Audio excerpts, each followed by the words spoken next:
Tontolo politika indray kosa ary siandrasana ny fivoriana tsy ara-potoana eo anivon'ny parlemanta andiniana ny volavolan-dalàna amin'ny fenitetim-bolam-panjakana 2022 izay nasiana fantsiana ao aorian'ny fifidianana ben-tanàna tokoa mantsy voaisy indray ny filan-kevitry ny minisitra izay anapahana ny fotoana anatanterahana izany ao anatin'ity fivoriana tsy ara-potoana ity. Arahantsika ny andindiny vaovao.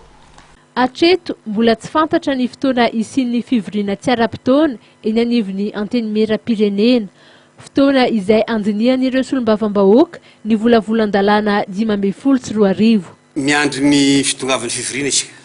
Ny lalàna amin'ny fenitetim-bolam-panjakana ho an'ny taona 2022 dia nilokaloka ny fanarenana tsikelikely any Madagasikara amin'ny alalan'ny fanamafisana ireo andriakinan'ny fampiroboroboana ny toe-karena. Nisy anton-javatra maro anefa nampikorotana ny tontolo ara-toe-karena tamin'ny fiandohan'ny taona toy ny rivodozanandalo izay niatra tamin'ny asa fiariana ary koa ny tsy fahampian'ny volaniditra teo amin'ny lafiny etra. Etsy andaniny, vao manomboka miarina ny sehatra sasany tao anatin'ny fahasahiranana ara-politika sy ara-tsosialy niatra nandritry ny 5 taona nisian'ny krizy ary mbola marisarisa raha teo ny fampiasam-bola eo amin'ny sehatry ny famokarana. Etsy ankilany dia nahitana fienana ny fanafaranetana. Izany dia mampiova ireo tanjona eo amin'ny arikarena faobe sy eo amin'ny teti-bola izay voafaritra teo aloha.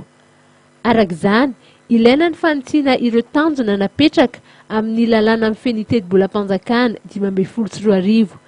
Ny lalàna fanitsiana amin'ny fenitetim-bolam-panjakana 2022 dia mikendry ny anohy ireo ezaka efa natomboka amin'ny fanamafisana ireo fototra mafonja ho amin'ny fampandrosoana iraisana sy maharitra na dia eo aza ireo tery eo amin'ny ara-toe-karena sy ara-bola.